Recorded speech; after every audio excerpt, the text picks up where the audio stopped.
Diferentes tipos de compresores. Análisis de los diferentes tipos de compresores y explicación de su fundamento general, para facilitar el conocimiento de sus características y aplicaciones. La tecnología del aire comprimido y gases, por muy estática que parezca, se encuentra en constante evolución. Los fabricantes llevan muchos años investigando sobre nuevos diseños que se adapten a las diferentes exigencias del mercado. Los compresores son máquinas diseñadas para comprimir gases a cualquier presión por encima de la presión atmosférica. En general, se habla de compresor cuando se trabaja con presión superior a los 3 bar. Compresores de pistón. En este tipo de compresores, el aire es aspirado al interior de un cilindro por la acción de un pistón accionado por una biela o un cigüeñal. Ese mismo pistón, al realizar el movimiento contrario, comprime el aire en el interior del mencionado cilindro, liberando a la red o a la siguiente etapa una vez alcanzada la presión requerida. Los compresores de pistón pueden ser lubricados o exentos de aceite. En el caso de los compresores exentos, la cámara de aspiración y compresión queda aislada de cualquier contacto con el lubricante del compresor, trabajando en seco y evitando que el aire comprimido se contamine con los lubricantes del equipo. Compresor de tornillo. La tecnología de los componentes de tornillo se basa en el desplazamiento del aire a través de las cámaras que se crean con el giro simultáneo y en sentido contrario de los dos tornillos, uno macho y otro hembra. El aire llena los espacios creados entre ambos tornillos, aumentando la presión según se va reduciendo el volumen de las citadas cámaras. El sentido del desplazamiento del aire es lineal, desde el lado de aspiración hasta el lado de presión, donde se encuentra la tobera de salida. Este tipo de tecnología se fabrica en dos ejecuciones diferentes: compresores de tornillo lubricado y compresores de tornillo exento. La diferencia entre ambos estriba en el sistema de lubricación. En el compresor de tornillo lubricado se inyecta el aceite en los rotores para lubricar, sellar y refrigerar el conjunto rotórico.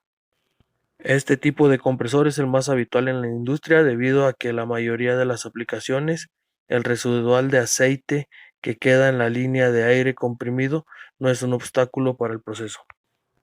Compresor de paleta.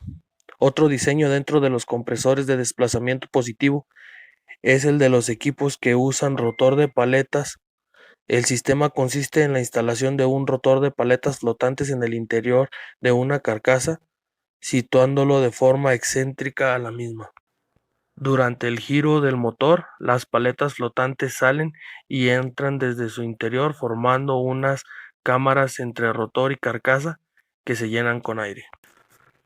Al estar situado el rotor en una posición excéntrica al eje central de la carcasa, las cámaras van creciendo en una zona de aspiración, llegando a producir una depresión que provoca la entrada del aire. Según se desplaza con el giro del rotor, las cámaras se van reduciendo hacia la zona de impulsión, comprimiendo el aire en el interior.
Compresor de lóbulos. Uno de los primeros carros en tener un compresor de estos fue el Bugatti Z35. desarrollado en la década de 1920. La parte más importante en el compresor es el rotor. Los rotores pueden tener diferentes diseños. Por ejemplo, pueden tener lóbulos helicoidales, pero también pueden tener lóbulos rectos. Primero miramos un diseño muy simple con los lóbulos rectos. La carcasa tiene dos puertas de entrada y uno de salida. Tiene tres lóbulos rectos que no se tocan. Una rueda dentada transmite movimiento de rotación. Aquí utilizamos un fluido coloreado para entender mejor el flujo de aire.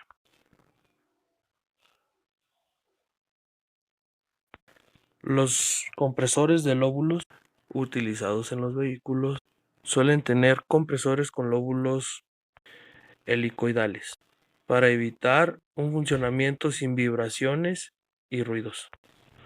Como se mencionó anteriormente, los lóbulos no deben tocarse, porque el calor resultante hace que el compresor falle.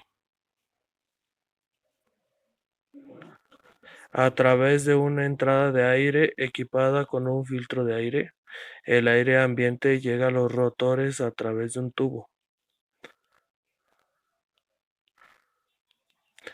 En las barras calientes, los coches de músculo y otros coches de los deportes, la toma de aire sobresale a menudo del capó.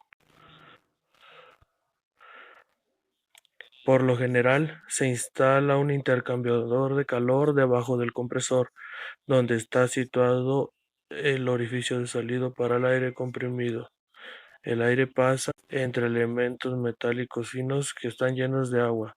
De esta manera, el aire puede transferir su calor creada a través de la compresión del agua. Enfriar el agua es necesario porque el aire caliente ocupa más espacio. Cuando el aire se enfría, las moléculas se hacen más pequeñas. La rotación se transfiere, como se mencionó anteriormente, cuenta con un engranaje que está engranado a otro engranaje. Esto es necesario porque los rotores no deben tocarse.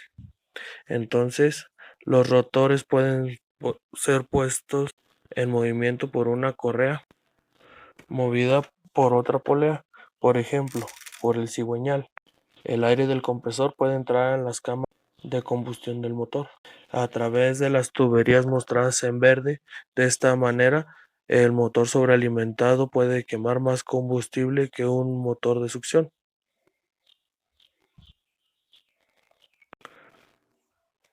Compresores scroll. Una tecnología dentro del grupo de desplazamiento positivo es la de los compresores tipo scroll.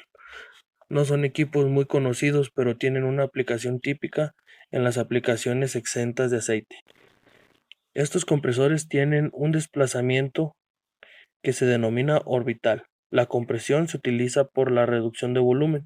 El conjunto del compresor está formado por los rotores con forma de espiral. Uno de ellos es fijo en la carcasa y el otro es móvil, accionado por el motor. Están montados con un desfase de 180 grados, lo que permite que en su movimiento se creen cámaras de aire cada vez más pequeñas. Como podemos ver, el movimiento genera los espacios y nos va llevando el aire hasta el centro del compresor, donde una vez comprimido puede salir a una alta presión. Nos podemos dar cuenta de que las aplicaciones son variadas, pueden ser utilizados en la industria para pintar, en el área de pintura, pueden ser usadas en motores y muchas cosas más.